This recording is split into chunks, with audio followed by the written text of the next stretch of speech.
If I haven't mentioned how much I love vampires on the channel before, I'm going to prove it out today. Welcome back to Society Case Files. My name is Robert, and today I'm going to talk about inspirations. If you like this kind of content and you want to see more, please subscribe to the channel and hit the notification bell. Otherwise, I'm going to dive right in. When I mention inspirations, what I'm talking about is stuff that has pushed me as a creator or just been something I really loved. And so it kind of compelled me to try new things or experience new things, such as finding Warhammer stuff or doing different video games, that kind of thing. Now, the one I'm going to talk about today is actually very important to me because the Carmilla novel has always been something I've loved. I loved reading that book as a kid. I've read it periodically throughout my life. And the comic I do, Malevolence, was directly inspired by it. And then it has now spread from a comic to novels to audio dramas and all kinds of stuff. So it's been something that has always been in the back of my mind, is something that's just captivated me.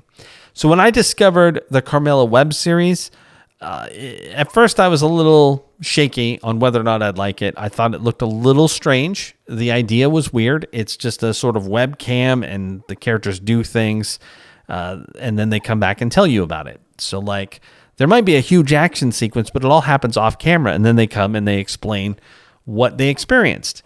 And at first I was like, this is really weird, but I found it utterly compelling. You don't even meet Carmilla until the second episode.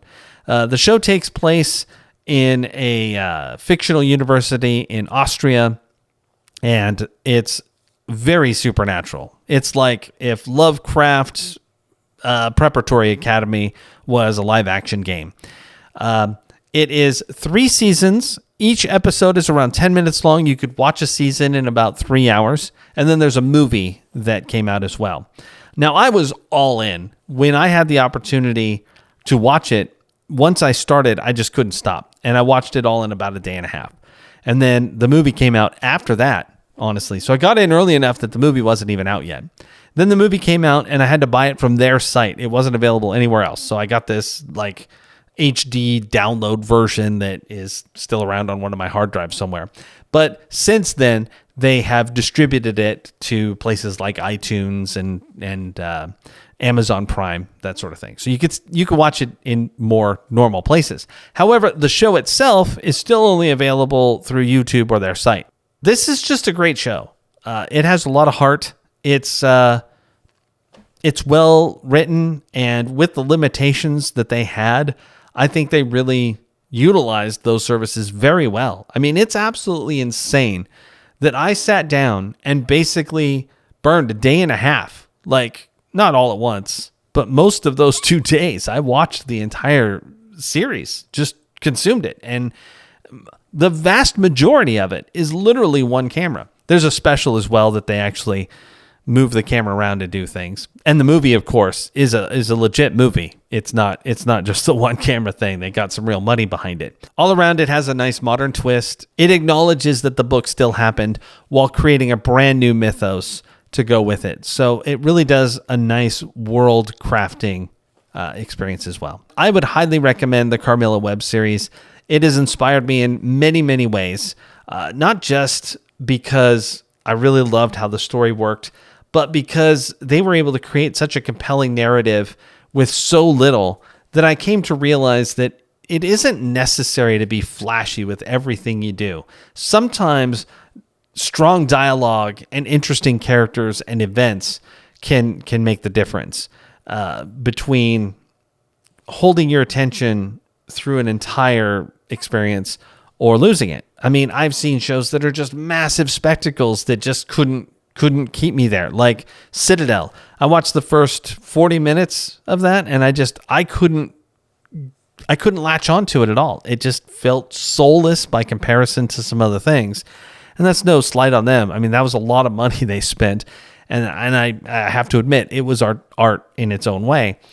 But stripping it down and telling the story the way they do in the Carmilla web series, it has that same feel as seeing one of your favorite bands in a small, intimate club setting.